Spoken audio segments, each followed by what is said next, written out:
Muy buenas tardes a todos los presentes, a todos los que en este momento nos acompañan y se han conectado a este espacio. De parte de toda la Federación Colombiana de Gestión Humana, les queremos dar la bienvenida a nuestros colaboradores, amigos, empresas afiliadas, empresas simpatizantes y todo el gremio que representa el capítulo Bolívar y el capítulo Atlántico. Nos complace poder encontrarnos con ustedes en este espacio, que hemos llamado Encuentros de Valor Agregado. Y hoy tenemos el privilegio y nos complace poder tener la oportunidad de compartir este webinar con uno de nuestros amigos, como lo es la Universidad del Norte, y de manera especial con el profesor Víctor Julio. Así que bueno, esperamos y este espacio sea muy grato para ustedes. Y bueno, les dejo con José para el resto de la presentación. José, doctor Víctor y todo el equipo de la Universidad del Norte, muchísimas gracias y esperamos y sea de tremenda ayuda para todos. Gracias, Raúl, muy amable. Muy buenas tardes para todos. Desde la Universidad del Norte y en alianza con ACRIP, Bolívar y Atlántico, pues nos sentimos muy complacidos de estar en ese momento con ustedes y compartir este webinar que hemos diseñado exclusivamente para ustedes. Mi nombre es José Campillo, como muy bien lo dijo Raúl. Soy coordinador de posgrados de la Dirección de Especializaciones de la Universidad del Norte y en el día de hoy tenemos el privilegio de que nos acompaña también nuestro conferencista, profesor y amigo, el doctor Víctor Julio Díaz Daza, quien desarrollará el webinar Retos del Derecho frente a la pandemia del COVID-19. Eso tratará acerca del análisis si el Código Sustantivo del Trabajo tenía normas para atender esta pandemia y las medidas tomadas para enfrentarla, especialmente lo relacionado al trabajo en casa. Antes de dar inicio al webinar, quisiera presentar a nuestro conferencista, el doctor Víctor Julio Díaz Daza, quien está radicado en la ciudad de Barranquilla. Es abogado y especialista en Derecho del Trabajo de la Universidad de Santo Tomás de Bucaramanga, especialista en Derecho del Trabajo con estudios avanzados en Derecho del Trabajo y candidato a doctor en Derecho del Trabajo de la Universidad de Salamanca, en España. Además, con formación en negocio y manejo de conflictos de la Universidad de Harvard, en Estados Unidos. Actualmente es conjuez de la Sala de Congestión de Casación Laboral de la Corte Suprema de Justicia, gobernador del Colegio de Abogados del Trabajo, miembro, de la Academia Colombiana de Jurisprudencia, profesor de Derecho Laboral, director del área de Derecho Laboral en el programa de Derecho y director de la especialización en Derecho Laboral de la Universidad del Norte de Barranquilla, y además copresentador del programa Consultorio Jurídico que se emite por el canal regional de Telecaribe. El webinar tendrá una duración aproximadamente de 50 minutos, en donde nuestros asistentes van a poder ir colocando sus preguntas en la medida pues, que se les vaya presentando en la plataforma, en el cual tiene un módulo de un chat, en el cual ahorita yo les mandaré un mensaje y sobre ese espacio les pediría por favor plasmen todas sus preguntas. Al final de la conferencia abriremos un espacio, aproximadamente unos 10 minutos, para que el profesor Víctor sea quien dé respuesta a cada uno de ellos. Asimismo, finalizando la conferencia, aquellas personas que estén interesados acerca de la especialización en gerencia del talento humano, abriré un espacio, una vez finalizada el espacio de preguntas y respuestas con el profesor Víctor, y atenderé cada una de aquellas inquietudes o solicitudes que tengan las personas interesadas de la especialización en gerencia del talento humano. En este momento los dejo con nuestro conferencista invitado, el doctor Víctor Julio Díaz, a quien le agradezco nos acompañe en ese momento y nos brinde todo ese conocimiento que él tiene. Muchas gracias, profesor Víctor. Bienvenido y adelante, por favor. Muchas gracias, José. Te agradezco la invitación que me has hecho para compartir pues, parte de esta tarde con personas interesadas en esta área, a ti, a la Universidad del Norte, a CRIP Bolívar, a ti, a CRIP Atlántico. Y es un placer para mí, pues, en esta hora compartir con personas interesadas en estos temas. Entonces, entre la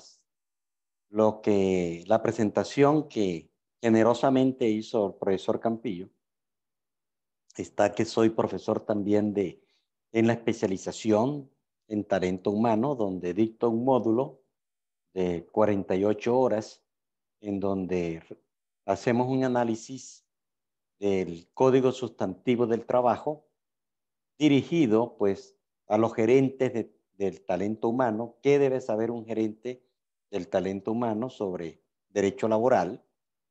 No se pretende pues convertir a los especialistas en gerencia de talento humano en abogados laboralistas.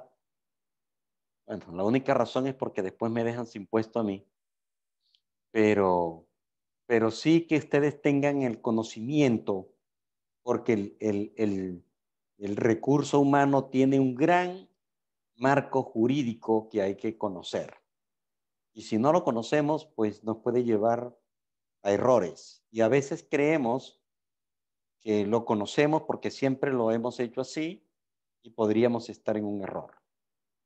Entonces, allí analizamos, pues, el Código Sustantivo del Trabajo. Analizamos los principios constitucionales. Está dirigido en un lenguaje no jurídico a las personas, pues, que interesadas en este tema. Pues, si hay abogado, mucho mejor. Y conoceremos, pues, las modalidades de los contratos de trabajo, las características del contrato a término fijo, por obra o labor, indefinido, suspensión del contrato, terminación del contrato, obligaciones y prohibiciones de las partes, periodo de prueba, reglamento interno, reglamento de higiene, de causales legales de terminación, justa causa, terminación sin justa causa, jornada de trabajo, descansos remunerados, prestaciones sociales. Y en la parte colectiva, pues, todo el proceso de negociación colectiva, clases de sindicatos, fuero sindical, y es un módulo pues muy completo para ustedes. Bueno, dicho esto, el tema que tenemos hoy en día es más que una conferencia, un conversatorio que nos lleva a analizar la situación por la cual está pasando el mundo en general y Colombia en particular. Y a eso, y a esa parte de Colombia, tenemos que agregarle pues la situación actual que estamos viviendo desde hace una semana, que también tiene un impacto en el contrato de trabajo. Porque por los hechos que han ocurrido, hay empresas o trabajadores que no pueden prestar el servicio. Entonces podríamos preguntarnos, ¿estamos obligados a pagar el salario? ¿Pierden el descanso dominical? ¿Podría haber una terminación con justa causa? ¿Podría haber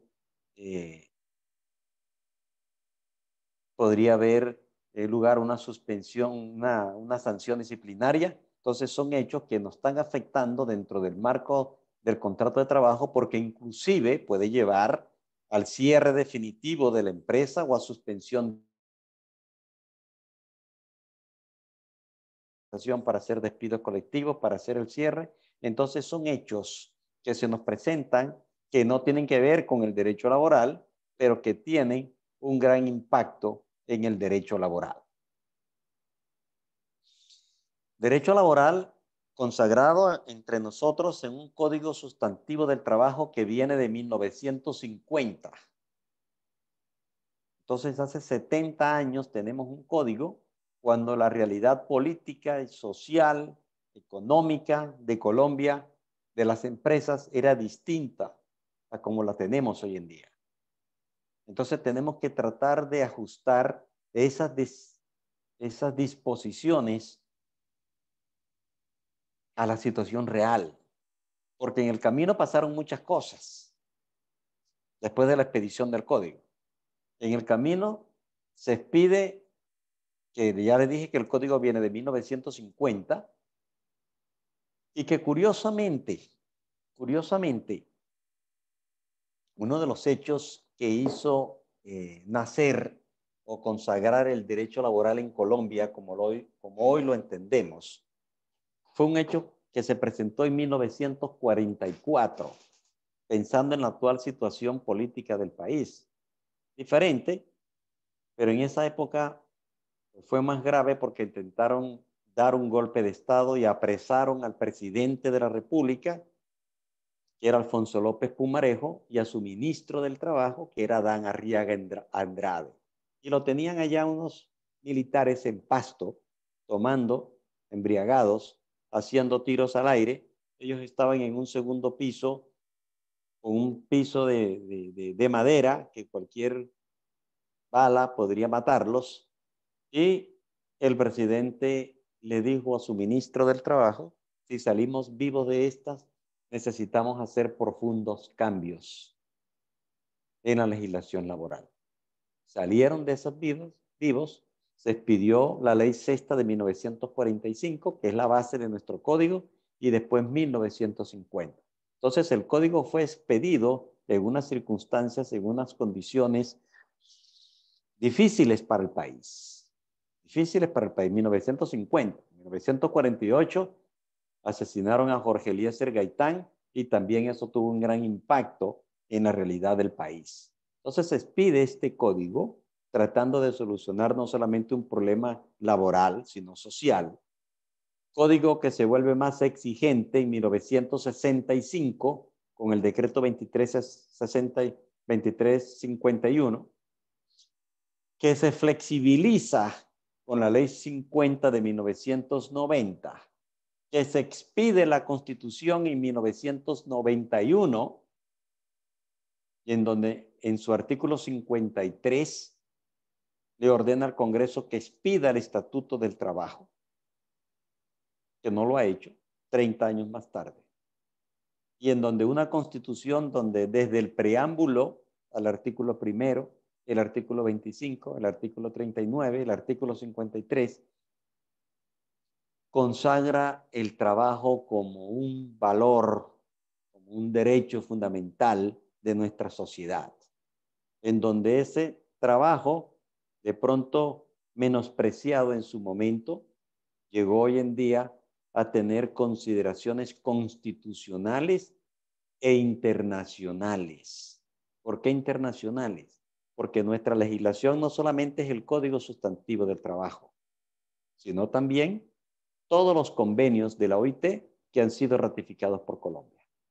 Y ya ustedes, de pronto, en alguna de sus empresas o han leído en alguna parte que hay casos en Colombia que se resuelven en Ginebra ante el Comité de Libertad Sindical. Entonces se nos presenta el año pasado algo que no tiene que ver nada con el derecho laboral. Un virus. ¿Qué afecta un virus al derecho laboral? De pronto en que un trabajador se incapacite, le dan la incapacidad, se le paga, pero esto fue más allá, porque ya no solamente es un virus, sino es una pandemia. Entonces, una pandemia que afecta al trabajo. Entonces, aquí se presenta una situación que había que manejar. ¿Cuál era la situación? El artículo primero del código. Desde el primero del código nos dice cuál es el objeto del código sustantivo del trabajo. Y dice que ese objeto es lograr la justicia entre empleadores y trabajadores, las dos partes de un contrato de trabajo, empleadores y trabajadores, dentro de un contexto, dice la norma, de coordinación económica y equilibrio social. Coordinación, equilibrio, justicia. Ese es el fin del código. El fin del código no dice su objeto, que es proteger al trabajador, que lo protege. No dice que es proteger al empleador, que los protege. Dice que es lograr el equilibrio entre esas dos fuerzas de la producción, que no son antagónicas, que se necesitan y que se complementan. De nada sirve tener una empresa con los equipos más modernos si no hay trabajadores que la pongan a funcionar. Pero tampoco les sirve tener los trabajadores más calificados si no hay lugar donde puedan prestar el servicio, como de alguna manera está pasando hoy en día. Entonces, el fin del código es lograr la justicia entre empleadores y trabajadores. Y el artículo 18 del mismo código nos dice Cuando usted va a interpretar el código sustantivo del trabajo, debe remitirse a su objeto, consagrado en el artículo primero. Hago estas consideraciones históricas para decirles que viene el COVID. Nosotros teníamos, pues, el año pasado, en enero del año pasado, una situación, mal o bien, tenía un nivel de desempleo más o menos controlado. Hay otros fenómenos que también impactan el empleo, como fenómenos económicos como inflación y devaluación. Una inflación y devaluación más o menos controlada, alrededor del 3-4%, y teníamos pues una situación que se estaba manejando en ese momento con esas normas que teníamos. Pero nos llega la pandemia. Nos llega la pandemia y en el fin, deseo, propósito de proteger la salud y la vida, porque lo principal es la vida. De nada sirve preservar el empleo y si los trabajadores fallecen, y si los empleadores fallecen, y si las empresas se acaban. Entonces, había que conservar la vida en primer lugar, pero teníamos un virus que nos estaba afectando y que la persona se podía contagiar y podía contagiar a los demás trabajadores. Y entonces, ¿qué iba a pasar? Nadie estaba preparado en el mundo, no solamente en Colombia.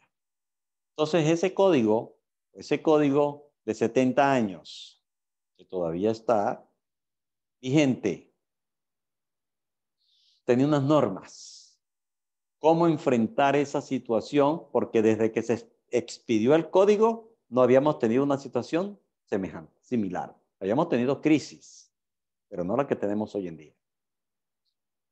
Entonces, el reto de todos los protagonistas de esto, ¿quiénes son los protagonistas? No solamente el gobierno y el ministro del Trabajo y el ministro de Salud, sino también ACRIP, las universidades, los sindicatos, los empleadores, la ANDI, FENALCO, todos teníamos que protegernos y tenemos que proteger el empleo. Entonces, por eso ustedes notaron a un ministro, pues, algunos le decían tímido en expedir normas, pero era que si se abría todas las normas, podrían acabarse las empresas y entonces ya la crisis no iba a ser sanitaria, sino de una naturaleza distinta. Entonces, el primer punto que nos contemplaba ese código era en el artículo 51, la suspensión del contrato. Y en ese mismo artículo 51 había otra causal que también nos impactaba, que era la suspensión de actividades hasta por 120 días por razones técnicas o económicas, independiente de la voluntad del empleador, para modernizar procesos, para modernizar equipos, para suprimir procesos o equipos obsoletos, una difícil situación financiera, pero en este caso se necesita permiso del inspector del trabajo. Entonces, cuando comenzaron esto, habían dos opciones. ¿Qué hacemos? Entonces empezaron a explorar caminos. Uno era, suspendo los contratos de trabajo. La ventaja de utilizar esa causal, digamos ventaja, era que no necesito permiso del Ministerio del Trabajo. Solo darle aviso por escrito dentro de los 5 días siguientes. Es una posibilidad real que sigue siendo válida porque no solamente la pandemia es la causal de fuerza mayor, es que por las restricciones no se pueda prestar el servicio. Entonces, había la primera opción que no fue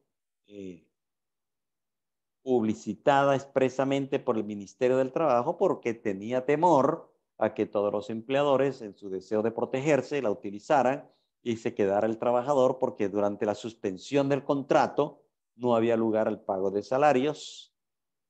¿Por cuánto tiempo? ¿Un mes? ¿Un año? Y esta misma causal de suspensión, aun cuando la ley no la consagra expresamente, podía dar lugar a la terminación del contrato.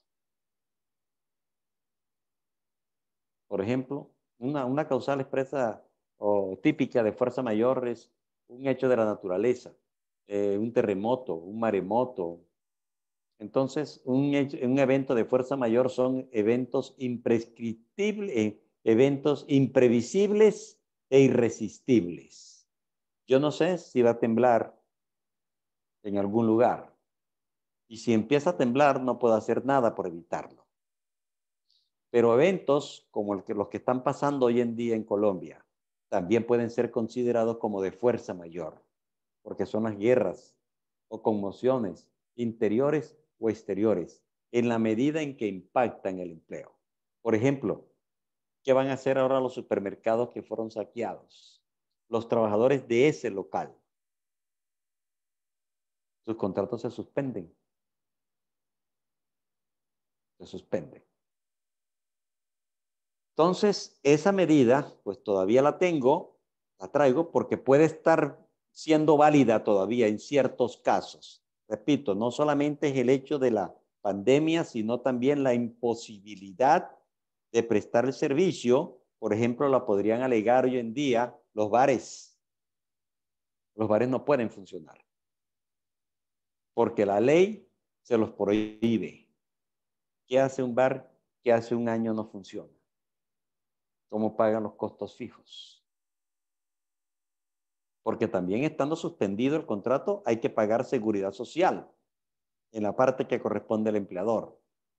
Entonces no es solamente que no pago salario y nada más. Y ese lapso se descuenta para efecto de liquidaciones de cesantías y vacaciones, pero no de primas, de servicios. Pero lo traje a la charla para decir que es una posibilidad que se puede contemplar hoy en día. La otra es modificar las condiciones de trabajo. Miren lo que dice este código de hace 70 años en su artículo 50. Cuando se presenten graves e imprevisibles alteraciones de la normalidad económica, no previsibles al momento de la celebración del contrato, las partes pueden modificar las condiciones laborales y salariales. Esa misma norma existe para la convención colectiva de trabajo. Entonces las partes todavía pueden hacer acuerdos. El acuerdo es que trabaje medio tiempo y yo le pago la mitad del salario. Es válido, así sea el salario mínimo. Entonces se pueden modificar esas condiciones laborales para permitir que la empresa pueda seguir funcionando. Porque aquí hay que tratar de salvar todo. Hay que salvar la empresa porque al salvar la empresa salvo el empleo. No queremos que se acabe la empresa. En ese desarrollo se han expedido algunas normas que todavía hay dudas si están vigentes o no están vigentes. Entonces, por ejemplo, cesantías parciales. Se contempló una posibilidad que si yo hago con el trabajador, se le han disminuido sus ingresos por razón de la pandemia, por ejemplo, porque acordamos un tiempo parcial, se estableció una nueva causal de retiro de cesantías.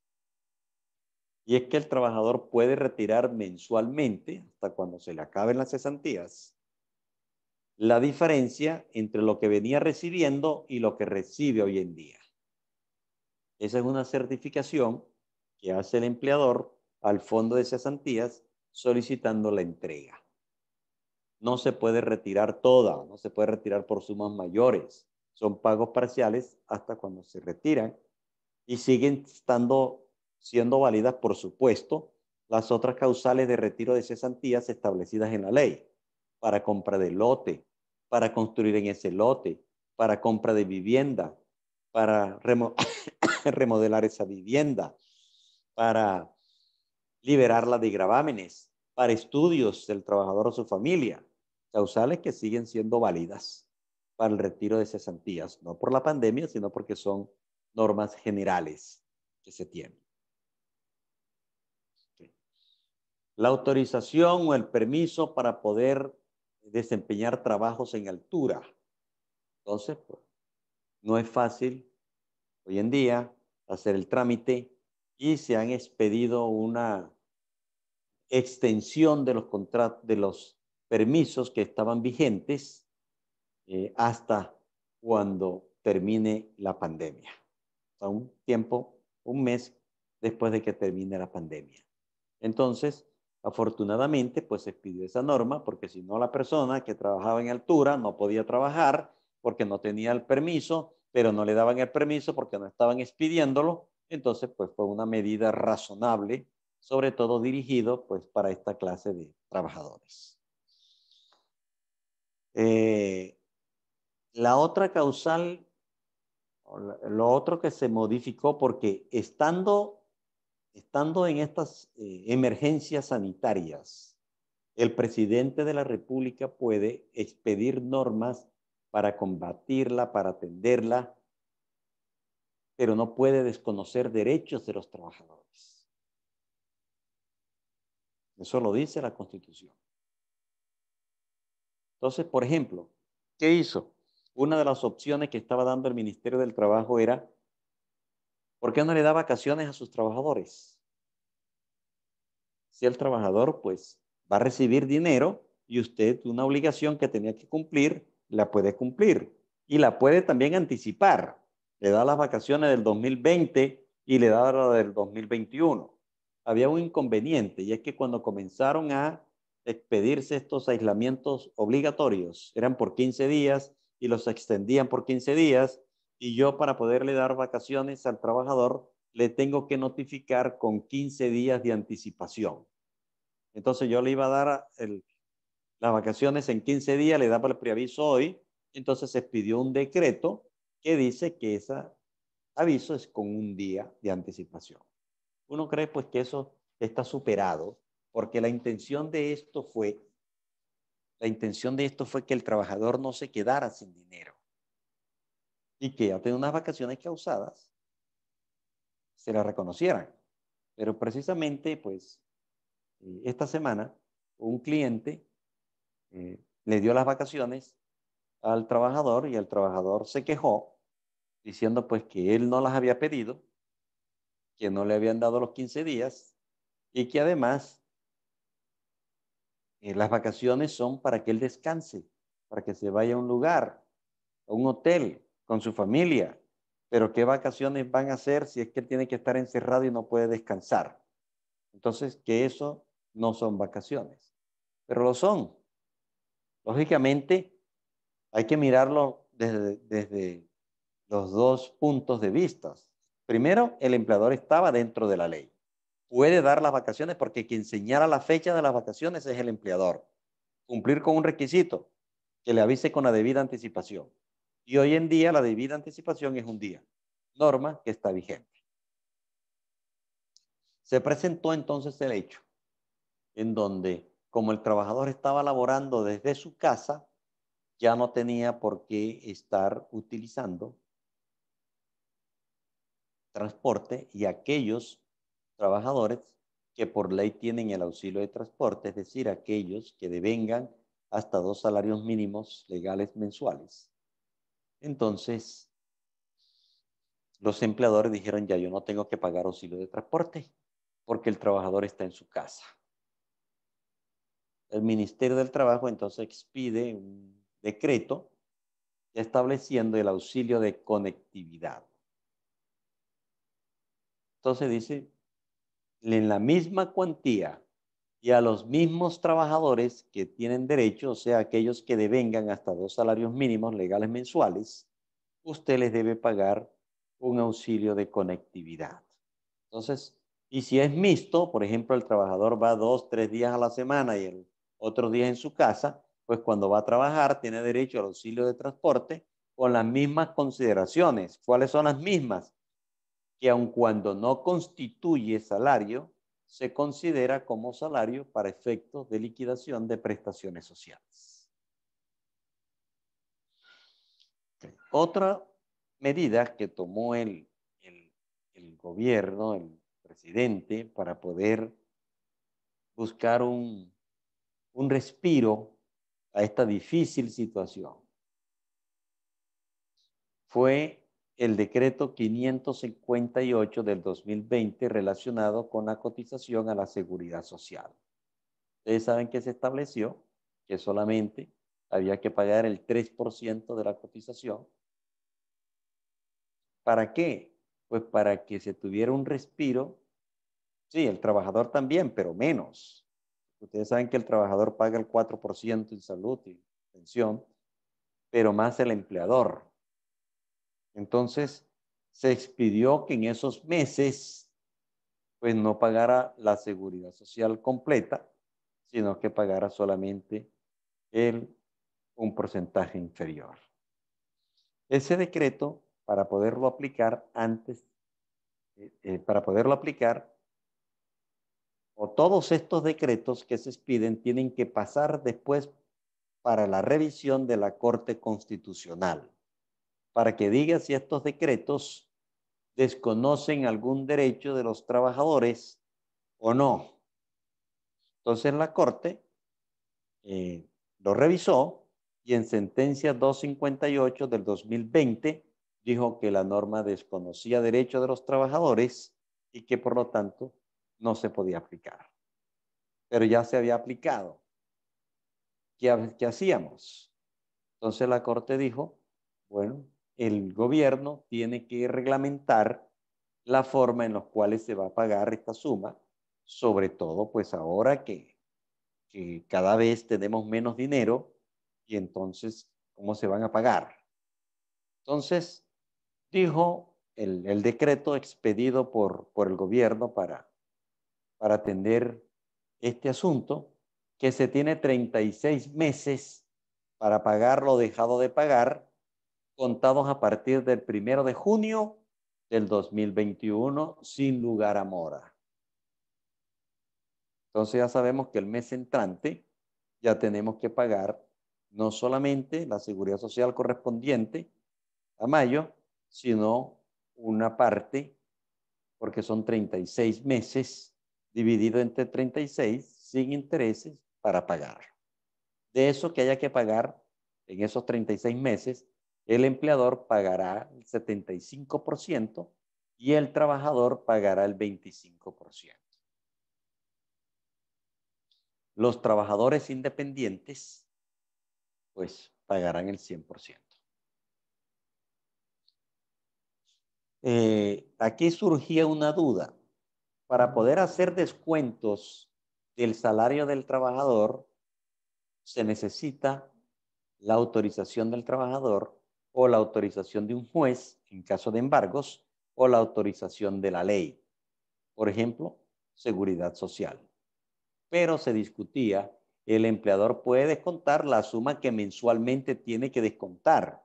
No puede descontar más. Es decir, si yo el mes pasado me equivoqué y no desconté, algunos dicen, yo el próximo mes no puedo descontar el doble, porque lo que me autoriza la ley es descontar eso y ese fue un error mío. Esa discusión se ha dado y para evitarla en este caso, dijo expresamente el decreto que no hay que tener autorización adicional del trabajador para descontar esta suma que tiene.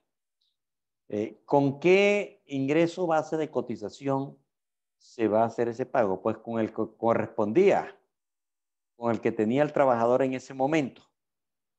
No hay que indexarlo, no hay que pagarlo con el de ahora, si acaso tiene un incremento salarial, ¿no? Sino con el que él tenía en ese momento. Ahora, si el trabajador ya se retiró, entonces también hay que pagar esa suma.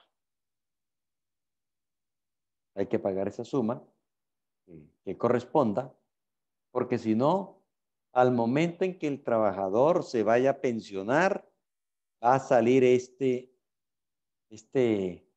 vacío en sus cotizaciones a la seguridad social. Entonces el trabajador debe pagar, tiene que tener en cuenta que es que como ya yo me retiré, ya yo no lo tengo que pagar y ya esa obligación no está a mi cargo y sigue estando a su cargo. Ok.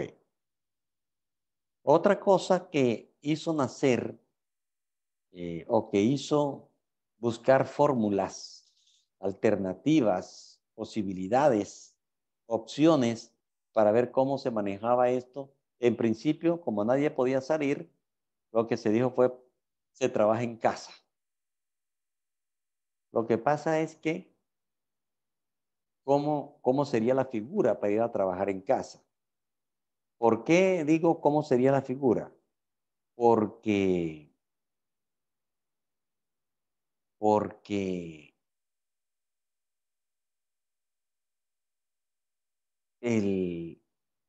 lo que existía y lo que existe hoy en día es una figura conocida como el teletrabajo. El teletrabajo está reglamentado en Colombia. Tiene una ley y tiene un decreto. Y establece requisitos para poder aplicar el teletrabajo. El teletrabajo se entiende más como el uso de la informática, pero no necesariamente.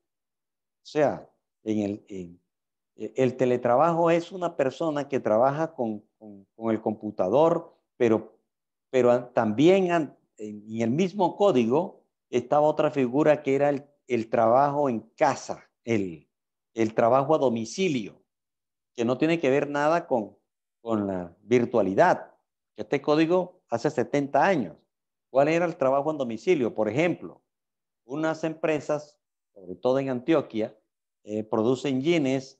Entonces en una parte compran la tela, cortan los jeans y se lo llevan a una persona en su casa, y la persona en su casa tiene allí una máquina especial para ello, cose los jeans, los cierres, los botones y los hilos, y es un trabajador subordinado con unos requisitos especiales, porque establece que a ese trabajador a domicilio lo puede ayudar los miembros de la familia sin que se entienda que hay un contrato de trabajo con los miembros de su familia.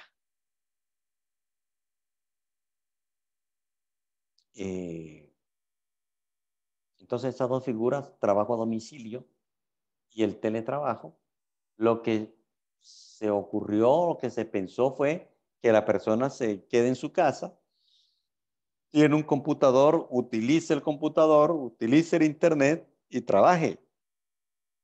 El que podía trabajar así. De pronto, si era un vigilante, pues no podía.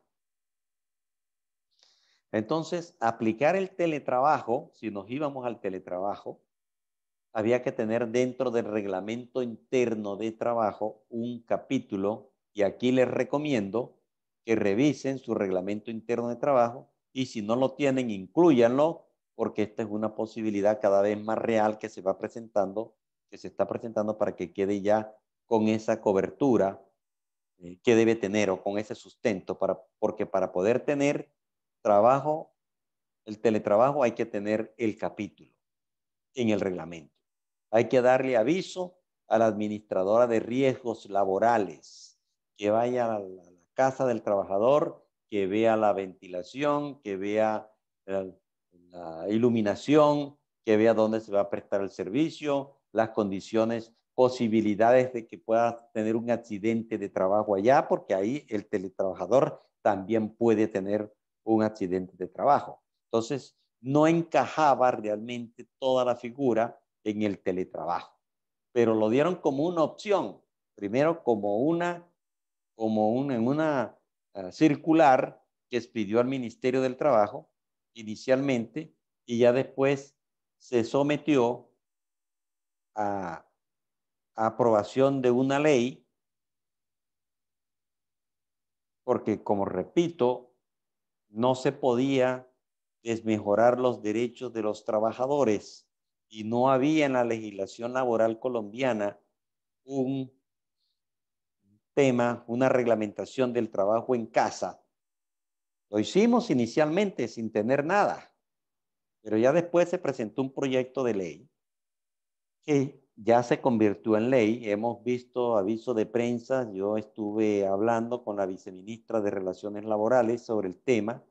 Todavía no ha sido publicado oficialmente. Hay varias publicaciones, pero yo tengo mis dudas. Estoy esperando el texto que me lo envíe ella directamente. Pero mientras tanto, lo que se tiene ya entendido es que en esa nueva ley reglamenta esta figura y define el trabajo en casa como la habilitación que pueden tener el empleado público del Estado o el privado.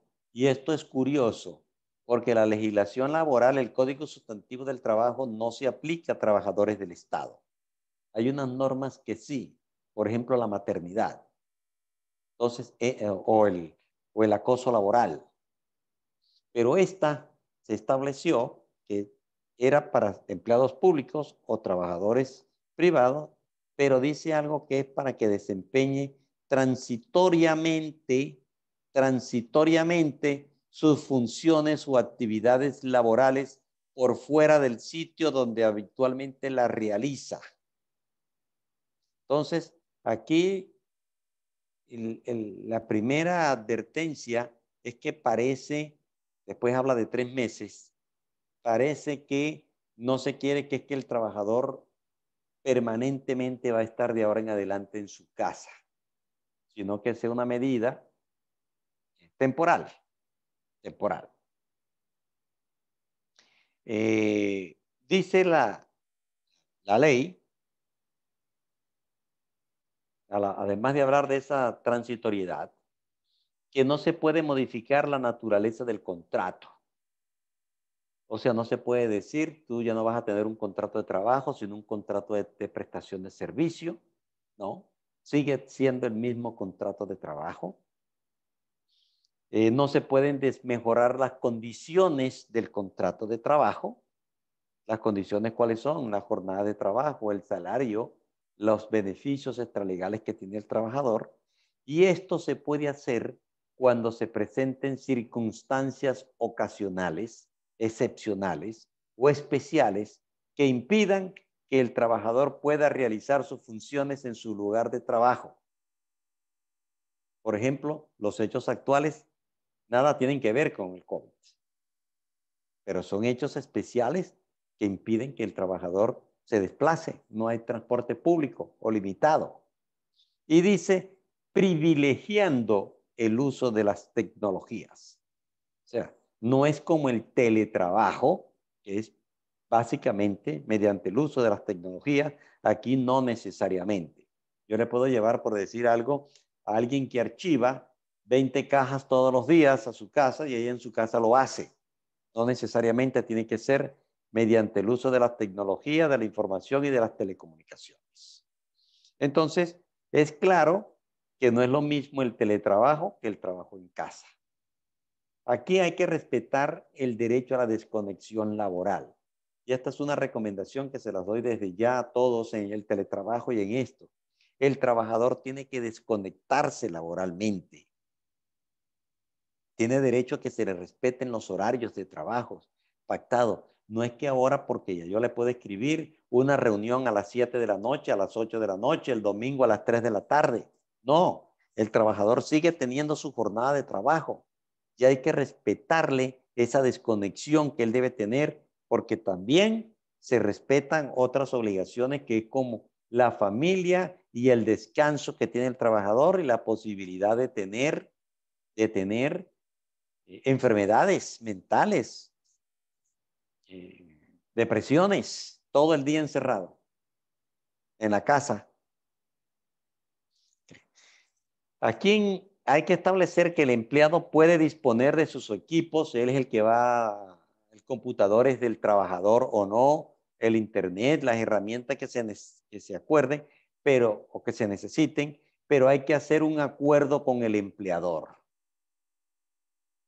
Se puede hacer y es válido. Entonces, el computador, usted pondrá el computador, esto es válido hoy en día. Hoy en día también las herramientas de trabajo, los útiles, el empleador se los debe dar al trabajador, salvo acuerdo en contrario, salvo pacto en contrario. Yo puedo acordar con el mensajero que él sea el dueño de su moto. Necesito un mensajero con moto, eso es válido. Yo puedo acordar con él darle un auxilio para gasolina y demás. Si no hay acuerdo sobre quién va a poner el computador, el internet, sumas para esos pagos, si no hay acuerdo, entonces el empleador debe suministrar los equipos, el sistema de información, el software o los materiales necesarios para el desarrollo de la función o labor contratada, de acuerdo con los recursos disponibles para tal efecto. Entonces, en principio los debe entregar al empleador, salvo que haya pacto en contrario. Otro aspecto que regula es la duración. Como ya les dije, lo que se busca es que esto sea temporal. Entonces señala que la habilitación de esta modalidad deberá ser la consecuencia de circunstancias excepcionales, ocasionales o especiales. Lo que podríamos entender es, yo no puedo contratar ahora en adelante a cualquier persona, le digo, sí, te contrato para que trabajes en casa, en tu casa. En principio no. Solamente cuando se presenten unos hechos que lo ameriten, que lo justifiquen, como lo que está ocurriendo hoy en día. Y establece un término inicial de 3 meses prorrogables por otros 3 meses. El asunto es, después de los 6 meses que se tiene, pues ese trabajador se espera que vuelva a las instalaciones o que vaya a las instalaciones de la empresa a prestar los servicios desde allá. Sin embargo, si esas circunstancias especiales persisten, se puede extender la habilitación del trabajo en casa hasta que desaparezcan dichas condiciones. Se ratifica que la jornada máxima de trabajo será de 8 horas diarias y de 48 a la semana. Aquí yo le reitero, respetemos hoy en día esas jornadas. Si el trabajador termina su jornada a las 6 de la tarde, no hay que estarle enviando trabajo a las 7 y lo discutimos mañana a las 7 de la mañana. Eso quiere decir que tienes que ponerte a trabajar esta noche. O una reunión a las 7, a las 8. Se hace énfasis en el respeto a esas 8 horas diarias y 48 a la semana. También se sigue respetando que las horas extras no podrán superar las 2 horas diarias ni 12 semanales. Y sigue siendo válido el permiso del Ministerio del Trabajo para poder laborar horas extras. Okay. El trabajador debe realizar su carga habitual de trabajo y no debe tener sobrecargas adicionales. ¿Qué quiere decir esto? Lo que le acabo de decir. Yo le envío un correo con una información, necesito que mañana a las 7 de la mañana, cuando él comienza a trabajar, lo discutamos, porque ya yo lo estoy poniendo a trabajar en su hora de descanso. Se deben promover las pausas activas. No dice pues que hay que tener un control para hacerlo, pero sí que se deben promover. De pronto decir de 9:45 a 10, de 9 a 10, no se programan reuniones, pero lo que se busca con esto es que el trabajador tenga un descanso dentro de su jornada de trabajo. Se debe respetar la vida personal y los descansos a que tiene derecho el trabajador. Este es un resumen muy rápido de esta ley de teletrabajo. Como sé que después tienen una reunión tienen unos charlas con el doctor Campillo, pues yo les quiero abrir este escenario para que si tengan alguna pregunta, la podamos mirar. Muchas gracias, profesor Víctor, lo cual ha sido muy provechoso escucharlo en la temática que usted nos ha comunicado.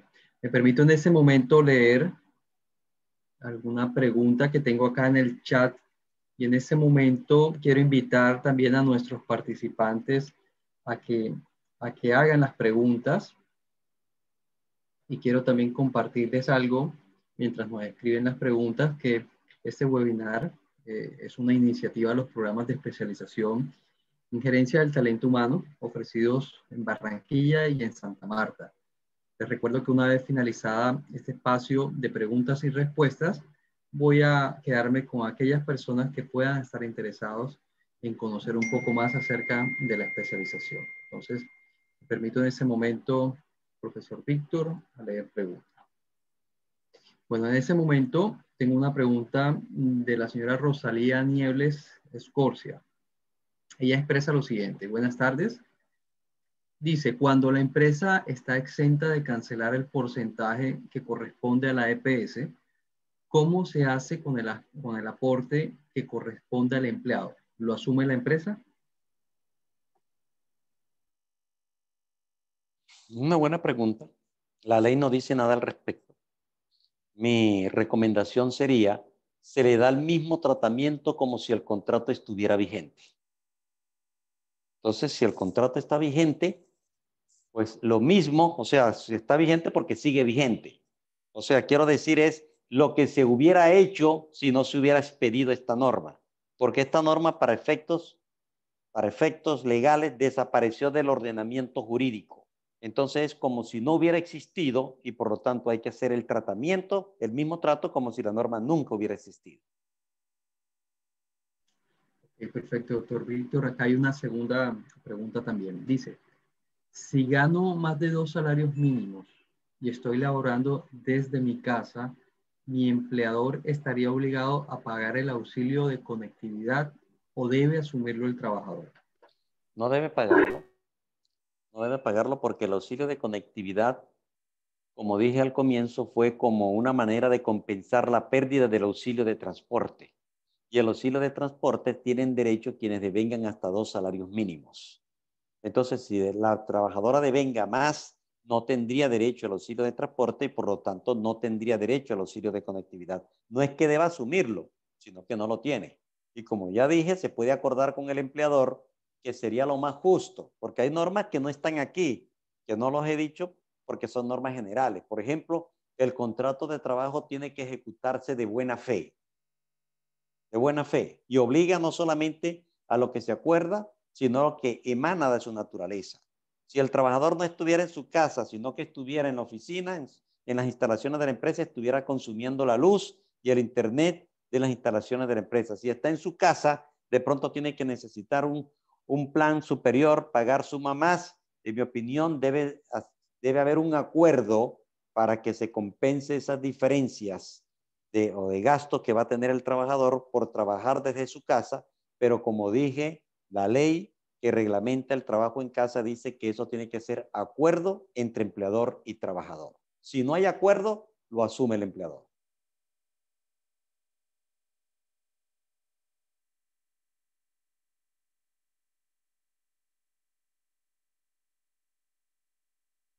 José, no te escuchamos. Perdón, tenía el micrófono apagado. Estaba comunicándole al doctor Víctor que en ese momento no tengo más preguntas de nuestros asistentes y antes de finalizar este webinar, pues quisiera compartir con los participantes lo siguiente. Lo primero, eh, las personas que estén interesadas en realizar la especialización en gerencia del talento humano, por el hecho de haber participado en este evento, quedan exentos del pago de la inscripción. Eso es un buen mensaje que les estoy dando a aquellas personas que están interesadas. Y recuerdo que voy a estar con ustedes por un espacio de unos 15 minutos una vez concluyamos este evento para aclarar cualquier inquietud que ustedes puedan tener. Esperamos que haya sido de su interés.